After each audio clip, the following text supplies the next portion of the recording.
hello friends किडिस blog channel आपलोक সকলকে welcome জনাইছো আজি হাৰ্ডৱেৰ দোকানৰ পৰা ষ্টাৰ্ট কৰি দিলো আৰু তাৰপিছত এয়া চক সিমেন্ট লৈ গৈছো স্কুটিত দুই বেগৰ ভাড়া কিনো দিম আৰু কাৰণে স্কুটিতে লৈ যাওঁ আৰু লাহে লাহে গাঁৱলৈ লৈ যাওঁ এতিয়া তাৰপিছত এটো হয় তাত কাম চলি আছে কি কাম চলি আছে আপোনাক দেখাম বাৰু দুই বেগৰ কাৰণে এক্সট্ৰা আকৌ যে 100 रुपीस মান দিব লগিয়া হৈ যাব ভাড়া তো এইকাৰণে বেটাৰ নিজে লৈ যাওঁ স্কুটিতে লাহে লাহে যাব লাগিবগে আৰু নহলে দুই টুকুৰা হৈ যাব স্কুটি ৰাস্তা ভাল হৈ গ'ল আগৰ নিচিনা বেয়া নহল এতিয়া গৈ ভালে আহি পালো দেই এতিয়া কি কাম চলি আছে আপোনাক মই দেখাম তো যেতিয়া ঘৰ বনাইছিলো তেতিয়াই মানে বনাবলগীয়া বস্তু এটা মই নবনালো তেতিয়া তো এতিয়া মই আকৌ হেতু বনাব দিছোগে যেতিয়া গাহৰি ঘৰটো বনাই থাকোতে তেতিয়া বনাও দিয়া হেতেন চাগে মই আজি এক্সট্ৰা খৰচা নহলে হয় আপোনাক কৈছিলো কি সিনটেক্সৰ কাৰণে যোনটো পোষ্ট দিব আছিল হেতু পোষ্ট এটালৈকে ষ্টাৰ্ট হোৱা নাই হবহি যেহেতু যোনটো বস্তু মই বনাবলৈ দিছো হেতু হল আপোনাৰ গাহৰি দানা খোৱা নাওৰা এই সাইডটো বনোৱা হল আৰু এই সাইডটো ইমানটামান দীঘলকে বনাব দিম বুলি ভাবিছো এই সাইডটো মই 8টা নিপলটো দি দিম আৰু তো তেতিয়া হৈ যাবগে আৰু অকমান ডাঙৰ কৰিব লাগিব আৰু এটো ইমান দীঘল কৰিব লাগিব তেতিয়া মান 10টা মান গাহৰি একেলগে খাব পাৰিব আৰু আৰু অকমান ডাঙৰ হয় ব্ৰেডটো 9 আছে আৰু লেংথটো 15 হয় এটো বেছি ডাঙৰ নালাগে এটা থাকিবটো ইয়াৰ পৰা অকমান এনে কৰিলে বনালে হল এটা গাহৰি দানা আৰু পানী খাব পাৰাগে আৰু দিনাখন এই গাহৰি ঘৰটো বনাওতে তেতিয়া বনাব লাগিছিল অকমান মু বেলেগৰ কথা শুনিলো ডাইৰেক্ট ফ্লোৰ দানাটো পেলাই দিয়াটো ভাল বুলি ভাবিলো তো ইমান ভালো হয় কাটে কষ্ট নাই আৰু ইয়াৰ অকমান কষ্ট হ'বগে আৰু দানাটো দি আকৌ পানীটো ইয়াত দিব লাগিব এনে আৰু চলি আছে কামটো বেছি নাই আৰু লগত পাইপিং কামটো কৰিব আছে আৰু লগত সিনটেক্স লগৰ কামটো কৰিলে হৈ যাব আৰু हेलो गुड मर्निंग तो এটা ওলাই যাবলৈ আছো মই পাছিঘাট লাগে অফিচিয়েল ওয়ার্ক কিটামান আছিলে তাৰছত জোৱাৰটি কি টপ পিটা বৰষুণ দিছিল নহয় আৰু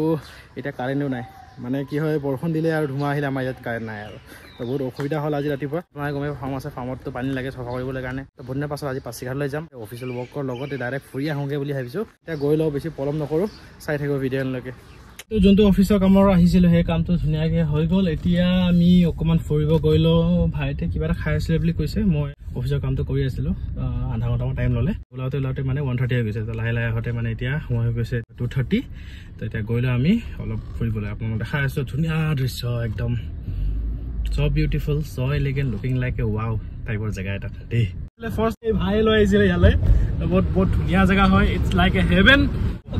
মই লৈছিল মই প্ৰথম বাইক লওঁতে আমি আহা নাছিল ইয়ালে এতিয়া ইয়ালে আহিছিল 2000 কিবা 16ত কি মজা জায়গা চাওক এবাৰ আহি চাব বহুত ধুনিয়া জায়গা চাওক তললে গৈ আছো আৰু বৰষুণ যোৱা কালি দিয়াৰ কাৰণে একদম ঘোলা হৈ গৈছে পানীটো নহলে একদম গ্ৰীন কালাৰ হৈ থাকিলে হয় ইয়া পিকনিক খাব পাৰে যদি পিকনিক খায় তেনেহলে অকমান এক্সট্ৰা চাৰ্জটো বেছি দিব লাগে আৰু মজা কিন্তু এই জায়গাটো ইয়া চাওক বহুত ধুনিয়া ঠাই গছটো আল্টিমেট মজা লাগিছে বে কি মজা আজি ক্লাইমেটটো মজা লাগিছে ন আহি পালো এতিয়া ধুনিয়া এটা ঠাইত আপোনালোকক মই দেখাই দিও আগতে দেখাইছিলো কিন্তু এতিয়া ওয়েদাৰটো বহুত মজা এয়া চাওক আমাৰ পংকজ চাই আছে তাতে এটা স্প্ৰিং আছে বহুত ধুনিয়া কম সময়ৰ কাৰণে আহিছো এটা সময় হৈছে 3:20 ধুনিয়া কি ফ্ৰেছ হাৱা দি আছে ঠাণ্ডা লাগিব বুলি ভাবিছিলো সেইকাৰণে জেকেট চাৰ্টটো লৈ আহিছিলো তো কাম দিলেগে এতিয়া অকমান ঠাণ্ডা হৈ হৈছেগে কাৰণ পাঁচবেলা হৈছেগে এতিয়া ওলাই যাব লৈ আছো এয়া চাওক ইভিনিং ভাইবছ কি ধুনিয়া চিৰিয়াছলি বহুত মানে মজা পিচফুল জায়গা হয় শান্তি পাওঁ ইয়ালৈ আহিলে ঘৰৰ পৰা এইটো ফিল কৰি আহিছো কেতিয়াবা যদি মন চন ভাল নালাগে জাষ্ট ইয়ালৈ গুচি আহো কথা পাতিবলৈ কাৰণে আৰু নেচাৰক আৰু লগৰ লগত ন সেইটোৱে আৰু ফূৰ্তি কৰিব লাগে জীৱনত ফূৰ্তি কৰিব চেষ্টা কৰিব লাগে যদি ফূৰ্তি নকৰে এন্ধাৰ হৈ যাব জীৱনটো আৰু তো এতিয়া গৈ লওঁগে ঘৰত কাম ক'ত আছে যেহেতু যোৱাকালি অকণমান দেৰি হ'ল ভিডিঅ' লোৱাই নহ'লগে এতিয়া পুখুৰী পাৰত আছো চিমেণ্ট 10 বেগমান আনিছো ভিতৰত নাওৰা বনোৱা শেষ হলহি বুলি কৈছে আনলোড কৰিব দিলা আনলোড কৰি মই দেখাই আছে এয়া চাওক 10-11টা গাহৰি খাব পৰাকে বনালো আৰু তাৰপিছত ইয়াতো এটা বনোৱা হ'ল এটাতো এটা বনোৱা হ'ল আৰু ইয়াতো বনোৱা হ'ল য়েছ মানে এইটো ডাঙৰ ৰুম এটা কমপ্লিট হৈ গ'ল আৰু এইটো প্লাষ্টাৰ কৰি ঘোলা মাৰিব আছে প্লাষ্টাৰ কৰি ঘোলা মাৰিলে বেছি ষ্ট্ৰং হ'ব বাছৰ পৰা ফিড আনি আছে সিহঁতে 3জনী গাভিনী হৈ আছে গাভিনী দানা মই মঙাইছিলোগে কাৰণ আমাৰ ইয়াত নাপায় তো চিলাপথাৰ মঙাবলগীয়া হ'ল